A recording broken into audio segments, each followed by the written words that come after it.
കള്ളപ്പണ ഇടപാടിൽ കുരുങ്ങി PT. Thomas MLA. Income tax റെയ്ഡിൽ പൊളിഞ്ഞത് എം.എൽ.എയുടെ സ്വാധീനം ഉപയോഗിച്ച ഭൂമി തട്ടിയെടുക്കാൻ റിയൽ എസ്റ്റേറ്റ് ബിസിനസ്സുകാരൻ നടത്തിയ ഗൂഢനീക്കം.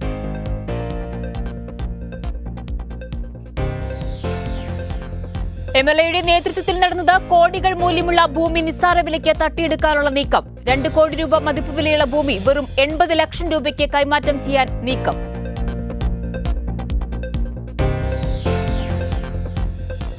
പി.ടി. തോമസിന് റിയൽ എസ്റ്റേറ്റുകാരനായ കുപ്പി രാമകൃഷ്ണനുമായി അഭേദ്യമായ ബന്ധമാണ് ഉള്ളതെന്ന് മാർട്ടിൻ മേനാച്ചേരി. കൈരളി ന്യൂസിന്റെ ന്യൂസ് ആൻഡ് വ്യൂസിൽ ചർച്ചയിലാണ് മാർട്ടിൻ മേനാച്ചേരിയുടെ പ്രതികരണം. വി മുരളീധരന്റെ തട്ടകമായ കോഴിക്കോട് ജില്ലയിലെ ബി.ജെ.പിയിൽ വിഭാഗീയത രൂക്ഷമാകുന്നു. പ്രതിഷേധ പരിപാടികൾ പോലും നടത്തുന്നത് 2 ചേരികളായി തിരിഞ്ഞ്.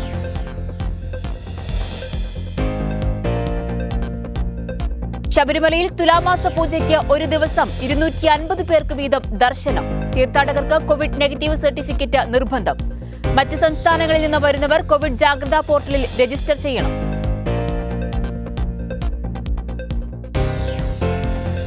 മണ്ഡലകാലത്തിന് മുന്നോടിയായി വരുത്തേണ്ട ക്രമീകരണങ്ങൾ നടന്നുവരികയാണെന്ന് Devaswom board president N. Vasu.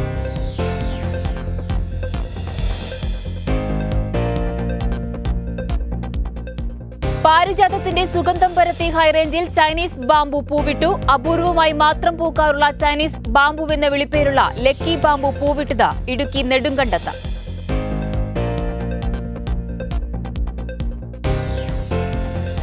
തൃശൂരിൽ GST വകുപ്പിന്റെ പരിശോധനയിൽ 2 കോടി രൂപ പിടിച്ചെടുത്തു. പിടിയിലാതെ വ്യാജ സ്റ്റിക്കറുകൾ പതിച്ച് സിഗരറ്റ് വിൽക്കുന്ന സംഘം.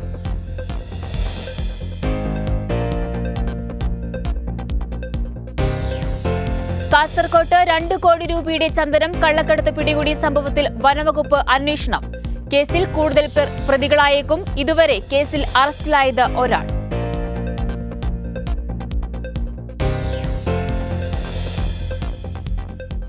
നവാബ് രാജേന്ദ്രന്റെ 17ാം ചരമവാർഷിക ദിനം ഇന്ന്. ഭരണകൂട അഴിമതികൾ നിരന്തരം അനാവരണം ചെയ്ത ധീരനായ മനുഷ്യാവകാശ പ്രവർത്തകനും നിയമ പോരാളിയുമാണ് നവാബ് രാജേന്ദ്രൻ.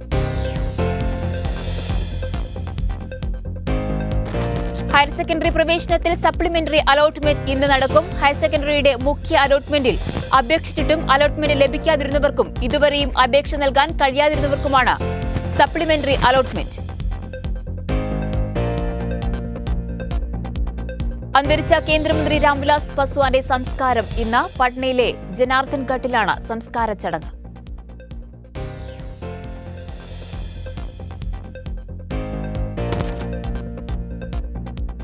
പോപ്പുലർ ഫിനാൻസ് തട്ടിപ്പിൽ പത്തനംതിട്ടയിൽ 302 കേസുകൾ കൂടി. ഏറ്റവും കൂടുതൽ കേസുകൾ രജിസ്റ്റർ ചെയ്തത് കോന്നിയിൽ. കേസിലെ 4ാം പ്രതി റേബയ്ക്ക് ബിറ്റ്കോയിൽ ഇടപാട് ഉണ്ടെന്നതിനും തെളിവ്.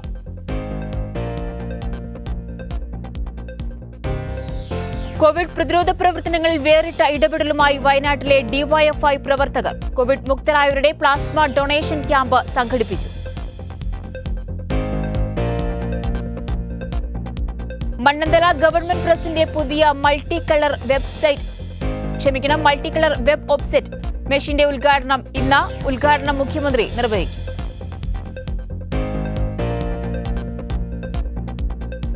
എറണാകുളം തീരദേശ ഗ്രാമമായ വടക്കേക്കര പഞ്ചായത്തിൽ ശീതകാല പച്ചക്കറി കൃഷിക്ക് തുടക്കമായി. കൃഷിയുടെ ഉദ്ഘാടനം പ്രസിഡന്റ് KM അംബ്രോസ് നിർവഹിച്ചു.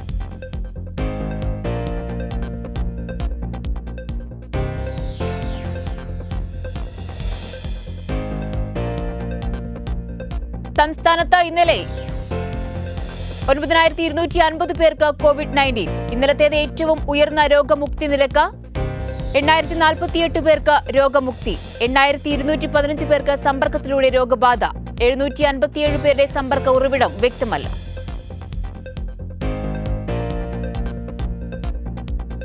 സംസ്ഥാനത്ത് ഇന്നലെ 11 പുതിയ ഹോട്ട്സ്പോട്ടുകൾ. 38 പ്രദേശങ്ങളെ ഒഴിവാക്കി. ഇതോടെ ആകെ ഹോട്ട്സ്പോട്ടുകളുടെ എണ്ണം 694.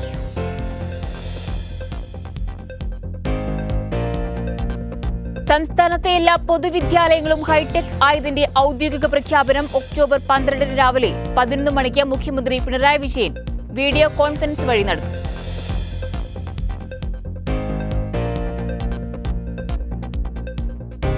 സംസ്ഥാനത്തെ തദ്ദേശ സ്വയംഭരണ സ്ഥാപനങ്ങളുടെ ശുചിത്വ പദ്ധതി പ്രഖ്യാപനം ഇന്ന്. പ്രഖ്യാപനം രാവിലെ 10 മണിക്ക് മുഖ്യമന്ത്രി പിണറായി വിജയൻ നിർവഹിക്കും. പത്തനംതിട്ട ജില്ലയിലെ 35 ഗ്രാമപഞ്ചായത്തുകളുടെയും 2 നഗരസഭകളുടെയും 2 ബ്ലോക്കുകളുടെയും ശുചിത്വ പദ്ധതി പ്രഖ്യാപനം ഇന്ന് നടക്കും. തദ്ദേശ സ്വയംഭരണ വകുപ്പ് മന്ത്രി AC മൊയ്തീൻ അധ്യക്ഷത വഹിക്കും.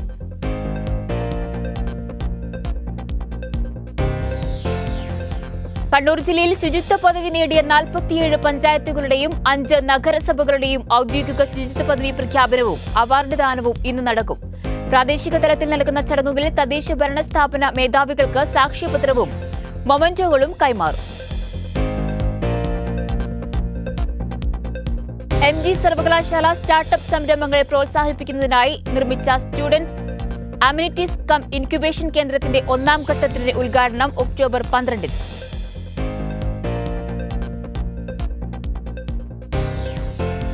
കോട്ടയം ഹെഡ് പോസ്റ്റ് ഓഫീസിനെ ജില്ലാ കളക്ടർ ഇൻസ്റ്റിറ്റ്യൂഷണൽ കോവിഡ് ക്ലസ്റ്ററാക്കി പ്രഖ്യാപിച്ചു. ജീവനക്കാർക്കിടയിൽ കോവിഡ് വ്യാപനം സ്ഥിരീകരിച്ചതിനെ തുടർന്നാണ് പ്രഖ്യാപനം.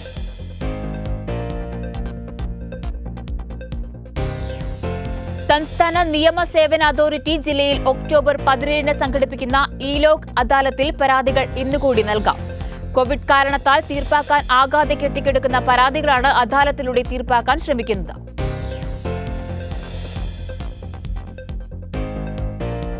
കേരളാപുരം പബ്ലിക് ലൈബ്രറിക്കായി നിർമ്മാണം പൂർത്തിയാക്കിയ ബഹുനില മന്ദിരത്തിന്റെ ഉദ്ഘാടനം നാളെ രാവിലെ 11 മണിക്ക്. ഉദ്ഘാടനം ഫിഷറീസ് മന്ത്രി ജെ മേഴ്സിക്കുട്ടിയമ്മ നിർവഹിക്കും.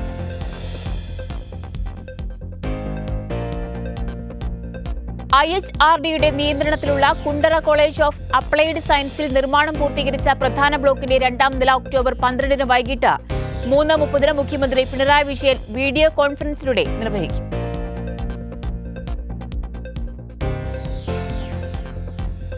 പത്തനംതിട്ട ജില്ലയിലെ തിരുവല്ല MC റോഡിന്റെ ഉദ്ഘാടനം നാളെ. ഉദ്ഘാടനം വൈകിട്ട് 5 മണിക്ക് പൊതുമരാമത്ത് മന്ത്രി G സുധാകരൻ നിർവഹിക്കും.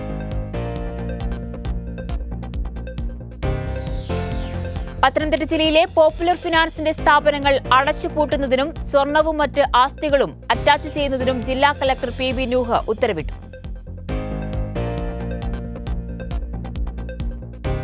നെടുമ്പാശ്ശേരിയിൽ യുവാവിനെ കൊലപ്പെടുത്തിയ കേസിലെ പ്രധാന പ്രതികൾ പിടിയിൽ. ചെറിയ വാപ്പലശ്ശേരി സ്വദേശികളായ ബേസിൽ, വിനു മണി എന്നിവരെയാണ് പോലീസ് പിടികൂടിയത്.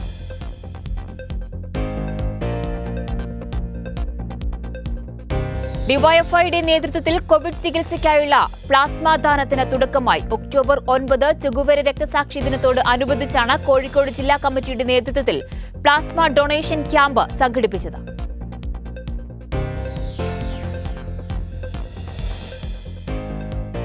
എറണാകുളം വലിയവട്ടം ദ്വീപിനെ ഞാറയ്ക്കൽ പ്രദേശവുമായി ബന്ധിപ്പിക്കുന്ന വലിയവട്ടം പാലവും റോഡും തദ്ദേശ സ്വയംഭരണ വകുപ്പ് മന്ത്രി AC മൊയ്തീൻ നാടിന് സമർപ്പിച്ചു.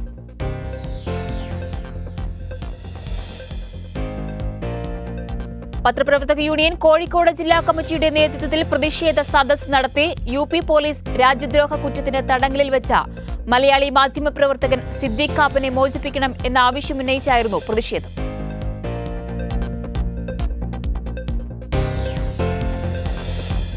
കോഴിക്കോട് ഗവൺമെന്റ് ITIയിൽ നൈപുണ്യ കർമ്മസേന രൂപീകരിക്കുന്നതിന്റെ ഭാഗമായി ഇലക്ട്രീഷ്യൻ, പ്ലംബർ, കാർപ്പന്റർ, ട്രേഡുകൾ, supporting items, personal protective equipment എന്നിവ സംഭരിക്കുന്നതിന് കൊട്ടേഷൻ ക്ഷണിച്ചു. അവസാന തീയതി October 16.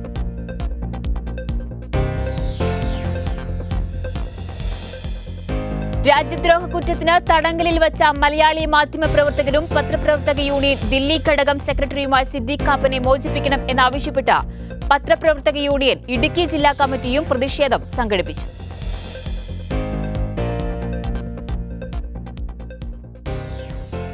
Adimali government technical high school academic block 2-വിന്റെ ഉദ്ഘാടനം ഒക്ടോബർ 12-ന് ഉച്ചകഴിഞ്ഞ് 3:30-ന് മുഖ്യമന്ത്രി പിണറായി വിജയൻ ഓൺലൈനായി നിർവഹിക്കും.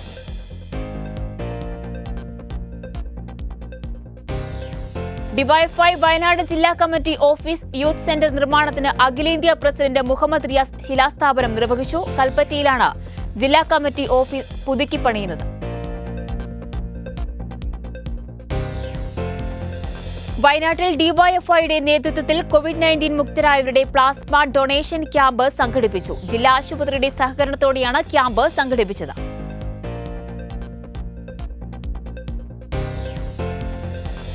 ജലജീവൻ മിഷൻ പദ്ധതി വഴിയുള്ള സംസ്ഥാനത്തെ ആദ്യ കുടിവെള്ള കണക്ഷൻ തിരുവനന്തപുരം ജില്ലയിലെ കുറ്റിച്ചൽ പഞ്ചായത്തിൽ നൽകി. വാട്ടർ അതോറിറ്റിയുടെ അരുവിക്കര ഹെഡ്വർക്സ് ഡിവിഷനാണ് കുടിവെള്ള കണക്ഷൻ അനുവദിച്ചത്.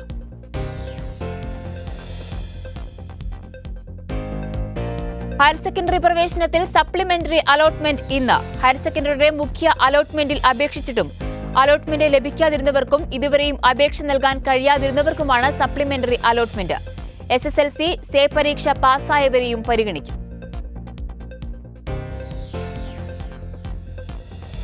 പൊതുവിദ്യാഭ്യാസ വകുപ്പിന്റെയും തദ്ദേശ സ്വയംഭരണ വകുപ്പിന്റെയും സഹകരണത്തോടെ സംസ്ഥാന സാക്ഷരതാ മിഷൻ കുടുംബശ്രീ വനിതകൾക്ക് നടത്തുന്ന 10ാം തരം ഹയർ സെക്കൻഡറി തുല്യതാ പദ്ധതിയായ സമയുടെ ജില്ലാതല ഉദ്ഘാടനം സംസ്ഥാന സാക്ഷരതാ mission director doctor PS Sreekala നിർവഹിച്ചു.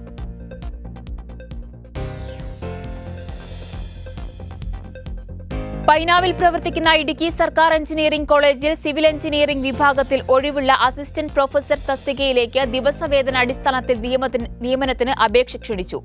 യോഗ്യരായ വിദ്യാർത്ഥികൾ ഒക്ടോബർ 16-ന് 1:30-നകം അപേക്ഷ സമർപ്പിക്കണം.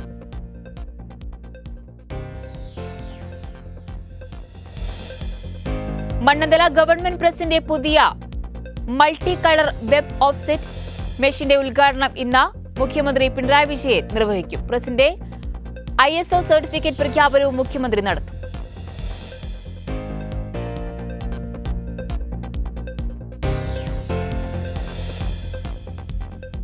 കോഴഞ്ചേരി ഗ്രാമീണ ശുദ്ധജല വിതരണ പദ്ധതി പ്രവർത്തന ഉദ്ഘാടനം ഈ മാസം 13-ന്. കോഴഞ്ചേരി ഗ്രാമപഞ്ചായത്തിലെ മുഴുവൻ കുടുംബങ്ങൾക്കും പ്രതിദിനം 70 ലിറ്റർ കുടിവെള്ളം എത്തിക്കുകയാണ് പദ്ധതിയുടെ ലക്ഷ്യം.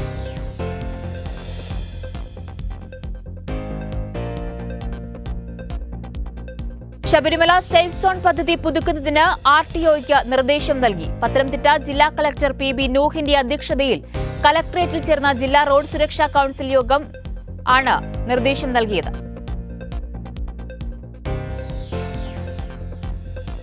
കാസർഗോഡ് ജില്ലയിൽ നിരോധനാജ്ഞ ഒക്ടോബർ 16-ന് അർദ്ധരാത്രി വരെ നീട്ടി. കോവിഡ്-19 വ്യാപനം കണക്കിലെടുത്ത് ജില്ലാ കളക്ടറാണ് നിരോധനാജ്ഞ പ്രഖ്യാപിച്ചത്.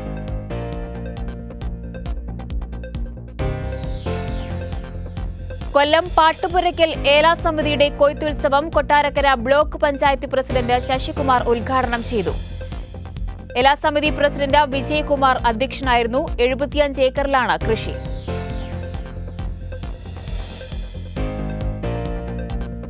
കൊല്ലത്ത് BJP പ്രവർത്തകർ CPIM-ൽ ചേർന്നു. ദളിത് പീഡനത്തിലും വർഗീയ രാഷ്ട്രീയത്തിലും പ്രതിഷേധിച്ചാണ് കണ്ണേറ്റ വാർഡിലെ BJP ഗ്രാമപഞ്ചായത്ത് അംഗം ഉൾപ്പെടെ CPIM-ൽ ചേർന്നത്. കൊല്ലം ഓച്ചിറ വയനകത്ത് വൻ തീപിടുത്തം. സ്വർണ്ണപ്പണിക്കട, പച്ചക്കറിക്കട, തുണിക്കട, ഫൈനാൻസ്, ഇലക്ട്രോണിക് കടകളാണ് തീപിടിച്ചത്. ഷോർട്ട് സർക്യൂട്ടിൽ നിന്നാണ് തീപിടുത്തം ഉണ്ടായതെന്ന് പ്രാഥമിക നിഗമനം.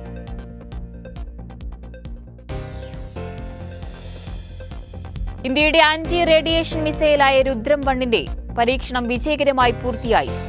റഡാറുകൾ തകർക്കുവാനും ആകാശമാർഗം മിസൈൽ വിക്ഷേപിക്കുവാനും പോന്നതാണ് രുദ്രം 1.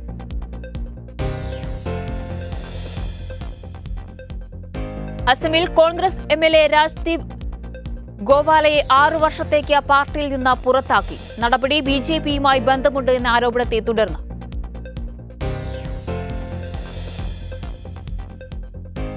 മഹാരാഷ്ട്ര സർക്കാരിനെ അപകീർത്തിപ്പെടുത്താൻ വ്യാജ അക്കൗണ്ടുകൾ. സോഷ്യൽ മീഡിയ ദുരുപയോഗം ചെയ്തതിനെതിരെ കേന്ദ്ര അന്വേഷണം വേണമെന്ന് ശിവസേന MP പ്രിയങ്ക ചതുർവേദി.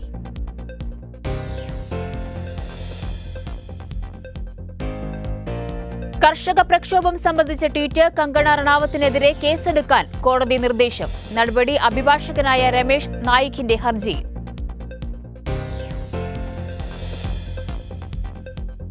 സ്വിസ് ബാങ്കിൽ അക്കൗണ്ടുള്ള ഇന്ത്യക്കാരുടെ 2ാം ഘട്ട പട്ടിക സ്വിറ്റ്സർലൻഡ് കേന്ദ്ര സർക്കാരിന് കൈമാറി. വിവരങ്ങൾ ലഭിച്ചത് ഓട്ടോമാറ്റിക് എക്സ്ചേഞ്ച് ഓഫ് ഇൻഫർമേഷൻ കരാറിന്റെ ഭാഗമായി.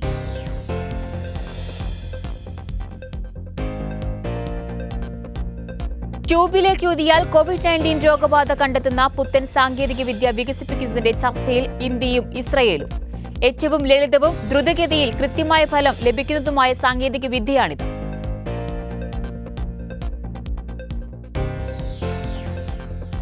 സമൂഹത്തിൽ വിഷം വമിപ്പിക്കുന്ന ചാനലുകൾക്ക് പരസ്യം നൽകില്ല എന്ന് ബജാജ് മാനേജിംഗ് ഡയറക്ടർ രാജീവ് ബജാജ്. ഇതിന്റെ ഭാഗമായി 3 ചാനലുകൾക്ക് പരസ്യം നൽകേണ്ടതില്ല എന്ന് തീരുമാനിച്ച ബജാജ് കമ്പനി.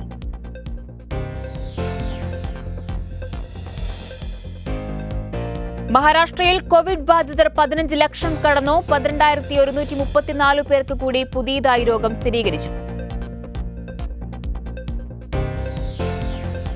കർണാടകയിൽ പുതിയതായി 1913 പേർക്ക് കോവിഡ് സ്ഥിരീകരിച്ചു. 114 പേർ മരിച്ചു. ഇതോടെ സംസ്ഥാനത്തെ ആകെ രോഗബാധിതരുടെ എണ്ണം 6,90,269 വർദ്ധിച്ചു.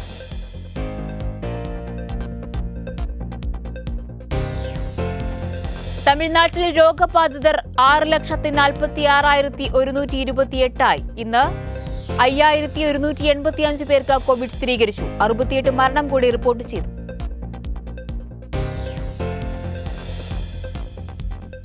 ഈ വർഷത്തെ സമാധാനത്തിനുള്ള നൊബേൽ പുരസ്കാരം വേൾഡ് ഫുഡ് പ്രോഗ്രാമിന്. 80-ൽ അധികം രാജ്യങ്ങളിലായി 9 കോടിയിൽ അധികം ആളുകളുടെ പട്ടിണി മാറ്റാനുള്ള ശ്രമങ്ങളാണ് സംഘടന നടത്തിയത് എന്ന് പുരസ്കാര സമിതി. കൊറോണ വൈറസ് ബാധ വുഹാനിൽ മാത്രമല്ല ലോകത്തിന്റെ പല ഭാഗത്തും കഴിഞ്ഞ വർഷം അവസാനം പൊട്ടിപ്പുറപ്പെട്ടിരുന്നുവെന്ന ചൈന. വൈറസ് ബാധയെക്കുറിച്ച് റിപ്പോർട്ട് ചെയ്യുവാനും വേണ്ട നടപടി സ്വീകരിക്കുവാനും തയ്യാറായത് ചൈന മാത്രമാണ് എന്നും ചൈനീസ് വിദേശകാര്യ മന്ത്രാലയം.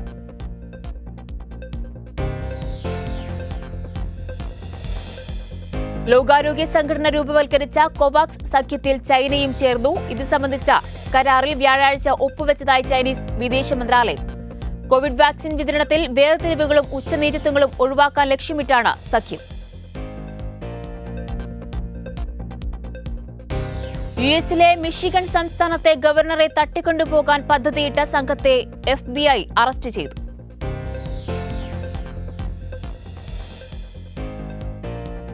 ഫാദർ റോബേർത്ത മൽഗെസിനിക്ക് ഇറ്റലിയുടെ പരമോന്നത സിവിലിയൻ ബഹുമതി. കഴിഞ്ഞ സെപ്റ്റംബർ 15-ന് ഓട്ടുണീഷ്യൻ അഭയാർത്ഥിയുടെ കുത്തേറ്റാണ് ഫാദർ റോബേർത്ത കൊല്ലപ്പെട്ടത്.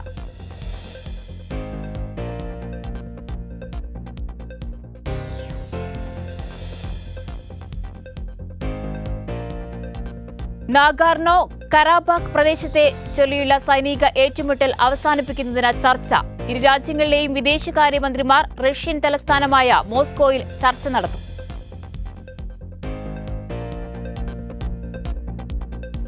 വിമാനയാത്രയ്ക്കിടെ കോവിഡ് ബാധിച്ചത് വളരെ കുറച്ചു പേർക്ക് മാത്രമാണ് എന്ന അവകാശവാദവുമായി international air transport association.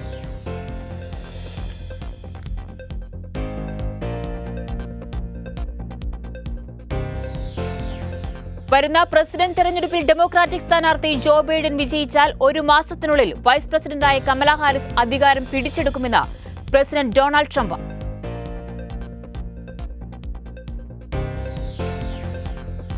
Covid കാലത്ത് പെൺകുട്ടികളുടെ വിദ്യാഭ്യാസം നേരിടുന്ന വെല്ലുവിളികൾക്കെതിരെ പോരാടാൻ മലാല യൂസഫ്സായിക്ക് കൂട്ടായി ഹാരി രാജകുമാരനും ഭാര്യ മേഗൻ മെർക്കലും.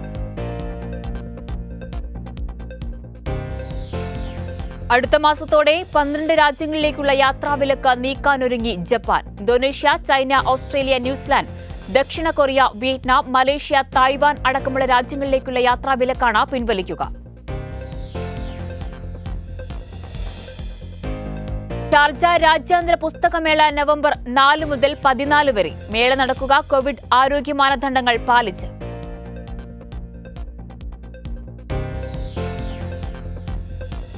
ഉയരുന്ന കോവിഡ് വ്യാപനം കണക്കിലെടുത്ത് ഒമാനിൽ വീണ്ടും രാത്രി പൂർണ്ണമായ സഞ്ചാര വിലക്ക് ഏർപ്പെടുത്താൻ സുപ്രീം കമ്മിറ്റി യോഗം തീരുമാനിച്ചു. ഒക്ടോബർ 11 മുതൽ ഒക്ടോബർ 24 വരെയാണ് സഞ്ചാര വിലക്ക് നിലവിലുണ്ടാവുക.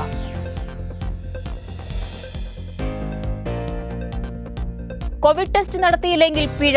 വിവിധ എമിറേറ്റുകളിൽ പോയി തിരിച്ചെത്തി അബുദാബിയിൽ തുടരുന്നവർ 6-ാം ദിവസം കോവിഡ് ടെസ്റ്റ് ചെയ്തില്ല എങ്കിൽ പിഴ ചുമത്തുമെന്ന് അധികൃതർ.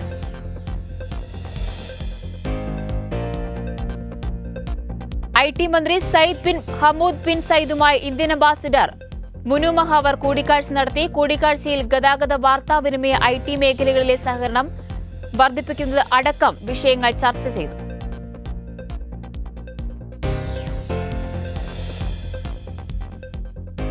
സാമൂഹിക പ്രതിബദ്ധത പ്രവർത്തനങ്ങൾക്കുള്ള Dubai chamber corporate social responsibility പുരസ്കാരം യുഎഇയിലെ ഏറ്റവും വലിയ സഹകരണ സ്ഥാപനമായ യൂണിയൻ കോപ്പിന്.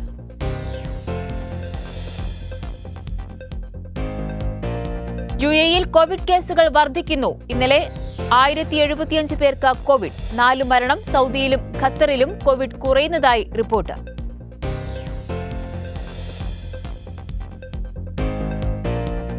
കോവിഡ് പ്രതിരോധത്തിന്റെ ഭാഗമായി ഒമാനിൽ വീണ്ടും രാത്രിയാത്രാ വിലക്ക്. വിലക്ക് മറ്റന്നാൾ മുതൽ ഒരാഴ്ചത്തേക്ക്.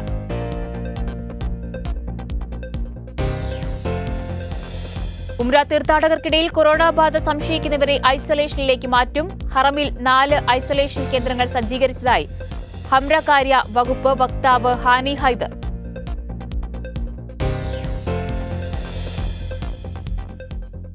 ഫുജൈറ IMCC വെർച്വൽ കൌൺസിൽ യോഗം പുതിയ ഭാരവാഹികളെ തെരഞ്ഞെടുത്തു. പ്രസിഡന്റ് റഹൂഫ് ഇരിട്ടിയെയും ജനറൽ സെക്രട്ടറിയായി ഗഫൂറും തെരഞ്ഞെടുക്കപ്പെട്ടു.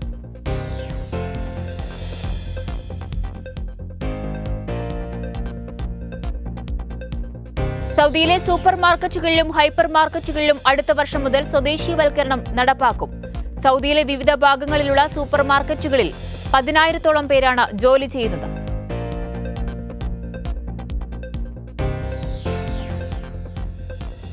ഭൂമി പത്നേക്കർ നായികയാവുന്ന പുതിയ ചിത്രം ദുർഗാവാദിയുടെ ഫസ്റ്റ് ലുക്ക് പോസ്റ്റർ പുറത്തിറങ്ങി.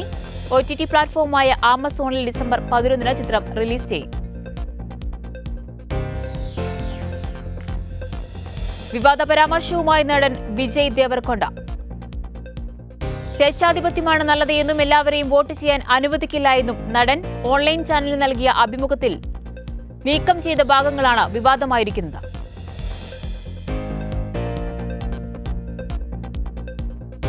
ബോളിവുഡ് നടൻ ഇർഫാൻ ഖാൻ വിട പറഞ്ഞിട്ട് 5 മാസം. നടന്റെ വിയോഗത്തെ പറ്റിയുള്ള ഭാര്യ സുധാബയുടെ ഫേസ്ബുക്ക് പോസ്റ്റ് ആരാധകരെ കണ്ണീരിലാഴ്ത്തുന്നു.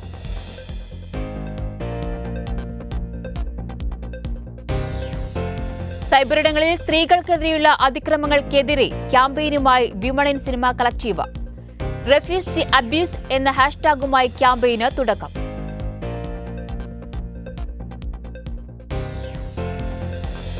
സിനിമയിലെ സ്റ്റണ്ട് രംഗത്തിനിടെ ആന്തരിക രക്തസ്രാവമുണ്ടായ നടൻ ടൊവിനോ തോമസിന്റെ ആരോഗ്യനില മെച്ചപ്പെട്ടു. ആരാധകരുടെ പ്രാർത്ഥനയ്ക്ക് നന്ദി അറിയിച്ച ടൊവിനോ.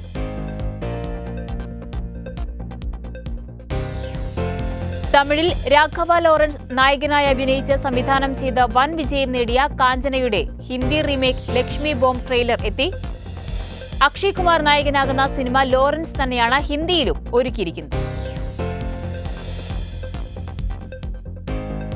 42ാമത് മോസ്കോ അന്താരാഷ്ട്ര ചലച്ചിത്രമേളയിൽ മലയാളം ചിത്രമായ 1956 സെൻട്രൽ ട്രാവൻകൂർ പ്രദർശിപ്പിച്ചു. മോസ്കോയിൽ തന്നെ അരങ്ങേറിയ 5ാമത് ബ്രിക്സ് അന്താരാഷ്ട്ര ചലച്ചിത്രമേളയിലും ചിത്രം പ്രദർശിപ്പിക്കപ്പെട്ടിരുന്നു. താരനിരകളെ കൊണ്ട് ശ്രദ്ധേയമാവുകയാണ് നാഗ് അശ്വിൻ സംവിധാനം ചെയ്യുന്ന പ്രഭാസിന്റെ 21ാം ചിത്രം. പ്രഭാസിന്റെ പുതിയ ചിത്രത്തിൽ ഇതിഹാസ താരം അമിതാഭ് ബച്ചനും.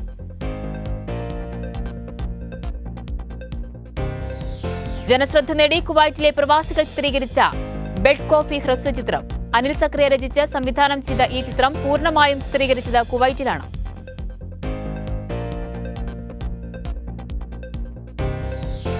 ഹിമാചലി ഗാനം പാടി കേട്ടവരുടെ എല്ലാം മനം കവർന്ന കുട്ടി മലയാളി ഗായികയ്ക്ക് പ്രശംസയുമായി ഹിമാചൽ പ്രദേശ് മുഖ്യമന്ത്രി ജയ്റാം ഠാക്കൂർ. തിരുവനന്തപുരം സ്വദേശിയായ ദേവിക പാടിയ ഹിമാചലി നാടോടി ഗാനം ഇതിനോടകം സോഷ്യൽ മീഡിയയിൽ വളരെയധികം ശ്രദ്ധിക്കപ്പെട്ടു. ചെന്നൈ സൂപ്പർ കിങ്സിന് വീണ്ടും വീരേന്ദർ സെവാങ്ങിന്റെ വിമർശനം. ചെന്നൈ ടീമിലെ താരങ്ങൾക്ക് ഫ്രാഞ്ചൈസി സർക്കാർ ജോലി പോലെയാണ് എന്നും കളിച്ചില്ലെങ്കിലും ഇവർക്ക് പ്രതിഫലം ലഭിക്കുമെന്നും സെവാങ്.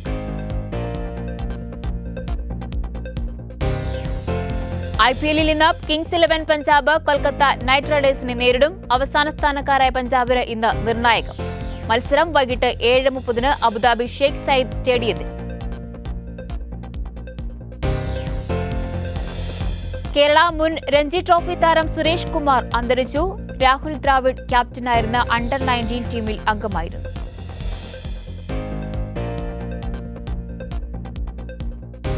MS ധോണിയുടെ മകൾ സിബ ധോണിക്കെതിരെ സമൂഹമാധ്യമങ്ങളിൽ ഭീഷണി. കൊൽക്കത്തയ്ക്കെതിരെ ചെന്നൈയുടെ തോൽവിക്ക് ശേഷമാണ് ആരാധകരുടെ അതിര് കടക്കുന്ന രീതിയിലുള്ള പ്രയോഗങ്ങൾ.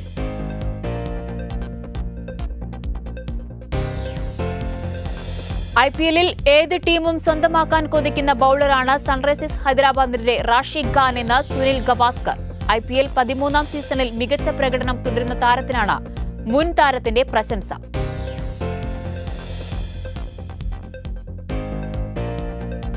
ഫ്രഞ്ച് ഓപ്പണിൽ സെമി ഫൈനലിലെ അപരാജിത കുതിപ്പ് തുടർന്ന റഫേൽ നദാൽ 13-ാം പ്രാവശ്യം ഫ്രഞ്ച് ഓപ്പൺ ഫൈനലിലേക്ക് മുന്നേറിയ രണ്ടാം സീഡ് ആയ നദാൽ തന്റെ 13-ാം കിരീടമാണ് പാരീസിൽ ലക്ഷ്യം വെക്കുക.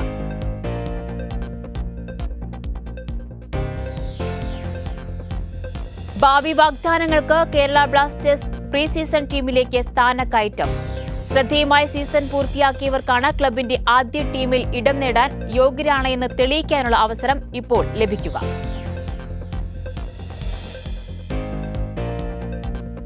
സ്വീഡിഷ് സൂപ്പർ താരം സ്ലാട്ടാൻ ഇബ്രാഹിമിനെ കോവിഡ് നെഗറ്റീവായി. ഇന്നലെ താരം തന്നെയാണ് കോവിഡ് മോചിതനായ വാർത്ത പങ്കുവച്ചത്.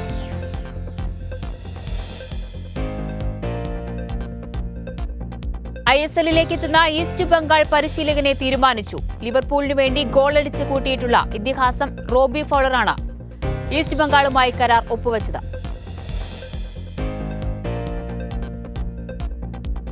ഇന്റർ മിലാനിൽ 5 താരങ്ങൾക്ക് കോവിഡ് പോസിറ്റീവ്. മിലാൻ ഡാർബി പ്രതിസന്ധി.